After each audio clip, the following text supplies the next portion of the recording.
बिस्मिल्लाहिर्रहमानिर्रहीम अस्सलाम वालेकुम। हार्वर्ड एकेडमी की तरफ से आपको वेलकम कहते हैं। हार्वर्ड एकेडमी के तवज्जुह से आज आपको हम फेडरल बोर्ड ऑफ रेवेन्यू यानी कि FBR, हर बंदा इससे वाकिफ़ है, गवर्नमेंट ऑफ पाकिस्तान की या पाकिस्तान की आप कह लें, जो टैक्स कलेक्शन सबसे बड़ी जो अथॉरिटी है वो फेडरल बोर्ड ऑफ रेवेन्यू है। तो बहुत अच्छी जॉब्स हैं, बहुत अच्छे पर्क्स एंड प्रिविलेजेस हैं। लास्ट डे हमने आपसे शेयर की थी FIA की जॉब्स, वो भी बहुत आउटस्टैंडिंग है, और FBR की जॉब्स ये भी आउटस्टैंडिंग है।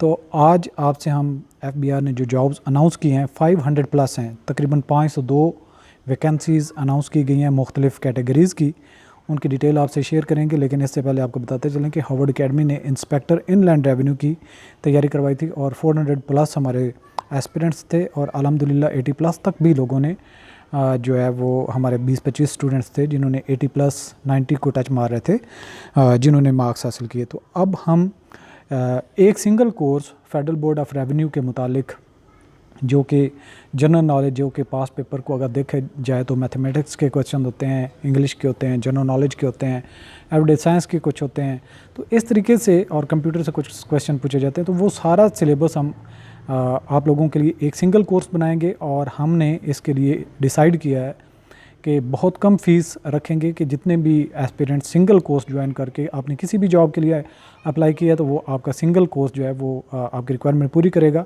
तो हमने इसकी फ़ी भी बहुत मुनासिब रखी है, और इसकी सिंगल कोर्स की फ़ीस जो हमने फॉर 3 मंथ्स 3000 फ़ीस रखी है। तो ये इसकी फ़ी जो है वन टाइम होगी at the start of the course 3000 for 3 months, और उसमें हम at the end of the course जो है आप लोगों के मॉक टेस्ट भी, और मीन वाइल ड्यूरिंग कोर्स आपके वीकली बेसिस पे क्विज़ेस भी कंडक्ट किया करेंगे। तो उनके जो स्केड्यूल है, टेस्ट का स्केड्यूल या उनकी डिटेल्स वगैरह कि कौन सा क्विज़ कब होगा, तो उसकी डिटेल्स हम अपने व्हाट्सएप फेसबुक ग्रुप्स वगैरह में शेयर करते रहेंगे।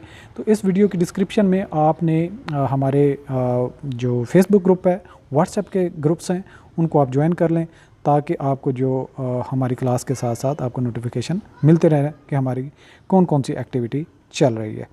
सो इम्पॉर्टेंट है, सारी चीज़ों को आप ध्यान से ज़रा देखें। Situation vacant federal board of revenue की है। Applications are invited from Pakistani nationals on local basis as well as having domicile of the respective province region against following vacant post in land revenue field formation of FBR।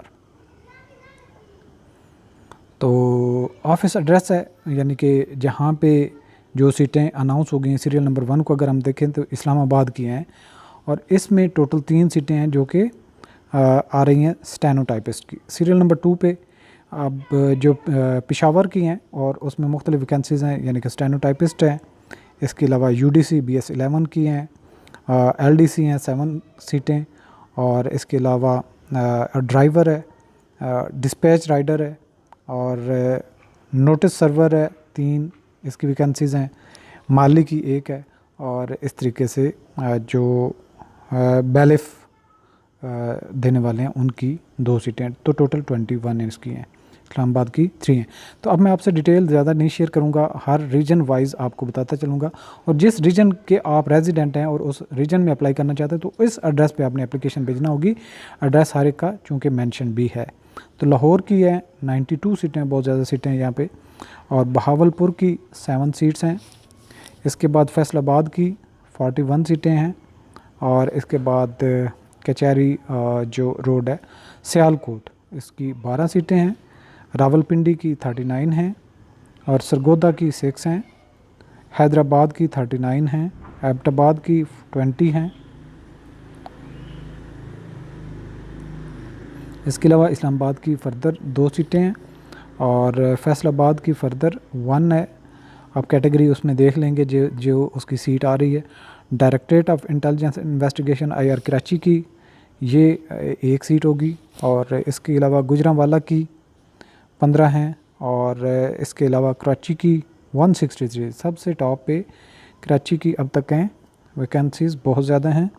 तो मुल्तान की 28 हैं, और सक्खर की 12 हैं, और इन सब को ऐडअप किया जाए तो 502 सीटें बनती हैं। फर्दर जो हमारे साथ डिटेल्स अवेलेबल हैं उनको भी हम आपसे शेयर करते हैं। ताकि मैक्सिमम आपके क्वेश्चंस के हम आंसर कर सकें। तो यहाँ पे देखें तो सीरियल नंबर 1 है, असिस्टेंट की जो सीटें हैं BPS 15 का है और इसकी जो रिक्वायरमेंट है वो ग्रेजुएशन है, successful completion of 6 weeks, basic IT course करना होगा NITB से। तो ये एज रिक्वायरमेंट जो है वो 33 है रिलैक्सेशन मिला के, यानी कि 33 क्लोजिंग डेट के ऊपर आपने देखना है, 33 से ज़्यादा नहीं होनी चाहिए। और जो मिनिमम रिक्वायरमेंट यहाँ पे एज की नहीं रखी गई तो किसी भी एज में, और मैक्सिमम एज की अपर लिमिट बताई गई है। स्टेनोटाइपिस्ट BPS 14 रिक्वायरमेंट है इंटरमीडिएट और मिनिमम स्पीड 80 to 40 वर्ड पर मिनट इन शॉर्ट हैंड, यानी कि शॉर्ट हैंड की 80 होगी और टाइपिंग की 40 होगी। मस्ट भी कंप्यूटर रिलेटेड, यानी कि MS ऑफिस का उसको आइडिया होना चाहिए। तो ये हम आपके कोर्स में ऐड कर देंगे, MS ऑफिस के बारे में आपको परेशान होने की ज़रूरत नहीं। और एज लिमिट जो है वो 30 है। Data entry operator BS 14 DEO जिसको कहते हैं डाटा एंट्री ऑपरेटर, तो ये ज़बरदस्त है। 30 सीटें हैं इसकी और इसकी 30 एज लिमिट है, वैकेंसीज नहीं है, एज है। तो second class grade C bachelor degree with computer science, statistics, mathematics, physics from university recognize by higher education commission. Minimum speed जो है वो 10,000 की depression per hour for data entry operator, यानी कि 1 घंटे में आपको 10,000 की प्रेस करने का स्टेमिना होना चाहिए। सही है जी। इसके बाद आ जाता है UDC की क्या रिक्वायरमेंट है। इंटरमीडिएट होना चाहिए, सक्सेसफुल कंप्लीशन 3 वीक का जो प्रोबेशनरी पीरियड से पहले यानी कि प्रोबेशनरी पीरियड एंड होने से पहले जब आपकी इंडक्शन हो जाएगी, कोर्स करना होगा NITB से। और इसकी भी एज लिमिट 30 है। LDC के लिए भी एज लिमिट 30 है और इसकी मैट्रिक रिक्वायरमेंट है। मिनिमम टाइपिंग स्पीड 30 वर्ड पर मिनट है और NITB से इनका भी 3 वीक का कोर्स होगा। इसके अलावा सिपाही BPS 5 की 30 एज लिमिट है और मैट्रिक पास होना चाहिए। और इनके लिए फ़िज़िकल स्टैंडर्ड भी 5 फुट चेंज मेल के लिए, फ़ीमेल के लिए फॉर मेल कैंडिडेट्स जो है 5 फुट 6 इंच। और जो चेस्ट है वो 32 नॉर्मल और 33.5 जो है वो सांस के फुलाव के साथ। फीमेल के लिए 5 फुट 2 इंच है हाइट। और एज लिमिट जो है इसकी भी 30 साल है, यानी कि सिपाही के लिए। और ड्राइवर जो हैं इनकी BPS 4 प्राइमरी पास होना चाहिए, लाइसेंस होना चाहिए। 35 एज लिमिट है। डिस्पैच राइडर के लिए 35 है। नोटिस सर्वर के लिए 30। ये बाकी इन सब के लिए नायब कासिद, चौकीदार, माली, फराश और आर्मड गार्ड जो है बैलेफ लगाने वाले, इनके 30 एज लिमिट है। तो 30 से ऊपर नहीं होनी चाहिए। सही है जी। अच्छा, जनरल गाइडलाइन की बात करें तो एक दफ़ा रीड कर देते हैं। जो इंपॉर्टेंट चीज़ होगी मैं आपसे हाईलाइट कर दूंगा ताकि आपको अप्लाई वगैरह करते वक्त कोई प्रॉब्लम ना आए। The eligible candidates are advise to apply online through national job portal link HTTP जो हाइफन है njp.gov.pk पे। और no manual or hard copy of application will be accepted by any office. अच्छा, यहाँ पे हम आपको बताते चलें कि हम ऑनलाइन जितने भी अप्लाई करने वाले एस्पिरेंट हैं और उनको अप्लाई करने में कहीं दुश्वारी आ रही हो तो हमने अपना एक असिस्टेंट हायर किया हुआ है इसके लिए। तो आप हमें रिक्वायरमेंट, अपनी जो डॉक्यूमेंट्स हैं उनकी तस्वीरें भेज देंगे, हम आपके लिए ऑनलाइन अप्लाई कर देंगे और आपको एडमिट कार्ड वगैरह जो भी उसकी सॉफ्ट फॉर्म में आपको वो मिल जाएगा जो आपके पास रिकॉर्ड में होना चाहिए। तो इसकी बहुत मिनिमम से उसको हम फ़ी पे करेंगे, तो आप लोगों को ये हम एक एक्स्ट्रा जो सर्विस प्रोवाइड करेंगे। तो candidates applying for more than 1 post should apply online for each post separately, यानी कि एक पोस्ट पे अप्लाई करेंगे तो एक एनवलप या फिल अप उसको करने पड़ेगा, दूसरी के लिए अप्लाई करें तो अगेन आपको करना पड़ेगा। वैकेंसीज जो 1 से लेकर 5 तक shall ordinary be filled on local basis in terms of Rule 16 of Civil Servants Appointment, Promotion and Transfer Rule 1973, whereas vacancies for BPS 6 से लेके 15 तक shall be filled appointment of persons domiciled in the respective province or region, each office strictly under Rule 15 of the aforesaid rule and instruction issued by the establishment division from time to time। तो जो आपके जो local हैं उनको BPS 1 से लेकर 5 तक जो है वो प्रेफरेंस दी जाएगी, और जो बाकी 6 से लेकर 15 तक हैं उनका रिक्वायर्ड जो जिस एरिया में आप अप्लाई करना है उसका डोमिसाइल होना चाहिए। ये नहीं है कि आप कराची में आप अप्लाई कर रहे हैं तो पंजाब का डोमिसाइल हो, तो पंजाब के किसी भी एरिया में आप अप्लाई करना चाहते हैं, फैसलाबाद में, सरगोदा में या रावलपिंडी में, तो आपके पास पंजाब का डोमिसाइल होना चाहिए। अच्छा, इसके बाद नंबर 3 है candidates will be required to bring original documents, educational domicile and experience certificate along with one set of all attested copies of documents at the time of test और इंटरव्यू। जब आपका test और interview होगा attested copy के साथ साथ original भी documents आपको लेके आने होंगे।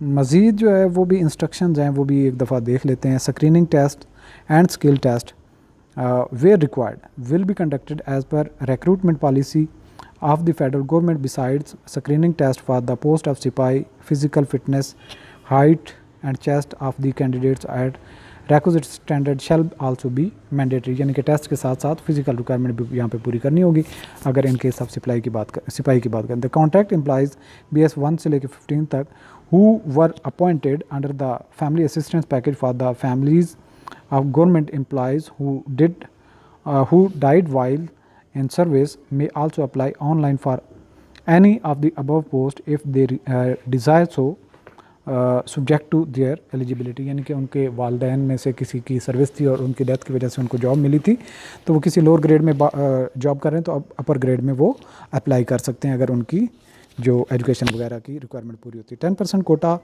for women, 5% quota for minorities, non-Muslim and 2% quota for disabled persons shall also be strictly observed by each office as per government instructions. Disabled person will have to submit a certificate as proof of disability duly issued by recognized social welfare board, office or other authorized government organisation at the time of test और interview. जो claim करेगा कि मैं माजूर हूँ तो उसको वो certificate यहाँ से लेके आना पड़ेगा जहाँ पे इदारे मेंशन है। The FBR reserve the right to not to fill any vacancy or to reduce the number of vacancies if the circumstances so warranted at the time of final selection। यानी कि सीटें बढ़ाई या कम की जा सकती हैं। The candidates working in public sector department organization shall have to submit departmental permission certificate from the respective employers at the time of test or interview, failing which they will not be allowed to participate in the test or interview process. यानी कि उनको certificate अपना जो DPC है departmental permission certificate वो लेके आना पड़ेगा, थ्रू प्रॉपर चैनल ही आप अप्लाई करें। 9वें नंबर पे है in addition to 5 years general upper age relaxation by the government further upper age limit relaxation shall be restricted up to following categories of candidates as per relevant rules policy of the federal government. यानी कि अगर 5 साल की आपने जो general relaxation ले ली इसके बाद अगर आपको रिलैक्सेशन चाहिए तो ये जो तरीक़ाकार होगा वो क्या होगा। Candidates belonging to scheduled caste, Buddhist community, recognised tribes of the ex FATA, Azad Kashmir and Gilgit Baltistan for all post under the federal government उनको 3 साल की रिलैक्सेशन एक्स्ट्रा मिलेगी। Candidate belonging to Sindh rural उनको 3 साल की एक्स्ट्रा रिलैक्सेशन मिल जाएगी। रिलीज्ड और retired officer person of the armed forces of Pakistan इनको 15 years और the number of years actually served in the armed forces of Pakistan which ever is less. यानी कि अगर उसने 20 साल सर्विस की है या 30 साल सर्विस की है या 35 साल की है तो मैक्सिमम 15 साल की रिलैक्सेशन, और अगर उसने 15 साल से कम की सर्विस की तो जितनी सर्विस होगी उसको उतनी रिलैक्सेशन मिलेगी। नंबर 3 है government servants who have completed at least 2 years continuous government service on the closing date of receipt of application 10 years up to age of 55 उनको मिलेगी। Disabled person of appointment post BPS 15 and below उनको 10 years की, और widow son और daughter of the deceased civil servants who died while in service उनको 5 साल की relaxation मिल सकती है। फर्दर इंस्ट्रक्शन जो है नंबर 10 है minimum and maximum age shall be calculated on the closing date of receipt of application. जो एप्लीकेशन रिसीट होने की लास्ट डेट है उसको देखा जाएगा कि आपकी मिनिमम या मैक्सिमम एज आगे पीछे नहीं होनी चाहिए, यानी कि कम एज भी नहीं होनी चाहिए, ज़्यादा भी नहीं होनी चाहिए। Information provided in the online application form will be verified in case of any false forward information FBR reserve the right to cancel the candidature of any candidate at any stage of time even after employment if so revealed later and to initiate legal action against applicant. Number 12 है only shortlisted candidates will be called for test interview. All candidates will be allowed to appear in the test interview on provisional basis subject to detailed scrutiny of their जो criteria वो बाद में होगा, यानी कि test वगैरह पहले आपका लेने के बाद आपसे डॉक्यूमेंट्स वेरीफाई किए जाएंगे तो उससे पहले प्रोविजनली आपको टेस्ट की अलाउ होगा। नोट ये फॉर द टेस्ट और इंटरव्यू इज़ एडमिसिबल, और इसके अलावा द कैंडिडेट्स में apply online within 15 days from the date of application of advertisement in the press. Application received after 15 days of the application जो publication of advertisement will not be entertained। तो ये देख लें कि जब ये जो ऐड आया था उसके विद इन 15 days, ये तो आज हम आपसे शेयर कर रहे हैं तो आप एज सुन एज पॉसिबल इसको जो है वो अप्लाई कर सकते हैं। तो आपको एट द एंड बताते चलें कि हार्वर्ड एकेडमी इसका सिंगल कोर्स, जितनी भी जॉब्स हैं, जितनी भी जगह पे आप अप्लाई कर रहे हैं, फैसलाबाद में भी अप्लाई कर रहे हैं, सरगोदा में भी, लाहौर में भी, और जहाँ जहाँ पे भी आपका डोमिसाइल आपको अलाउ करता है तो अप्लाई कर रहे हैं, तो सिंगल आपको एक जो है वो कोर्स ज्वाइन करके सारी जितनी भी पोस्ट हैं, भले आप असिस्टेंट के लिए अप्लाई कर रहे हैं, यूडीसी के लिए, एलडीसी के लिए, इसके अलावा सिपाही के लिए, तो आपका सिंगल कोर्स से ही आपकी प्रिपरेशन हो जाएगी। तो हार्वर्ड एकेडमी का ये कोर्स अवेलेबल www.harvardacademy.com पे अवेलेबल होगा, जिसको आप जाके वेबसाइट के ऊपर पहले साइन अप करें, अपनी आईडी बनाएं और उसके बाद कोर्स को ऐड टू कार्ट करें, और ऑर्डर प्लेस करने के बाद जो रिक्वायर्ड फ़ी है वो जमा करवाने के बाद आप कोर्स को एक्सेस कर सकेंगे। अपने डैशबोर्ड में आपके एक्टिव कोर्सेज में आपका जो कोर्स है वो विजिबल होगा। तो इजाज़त दीजिए, अल्लाह हाफ़िज़।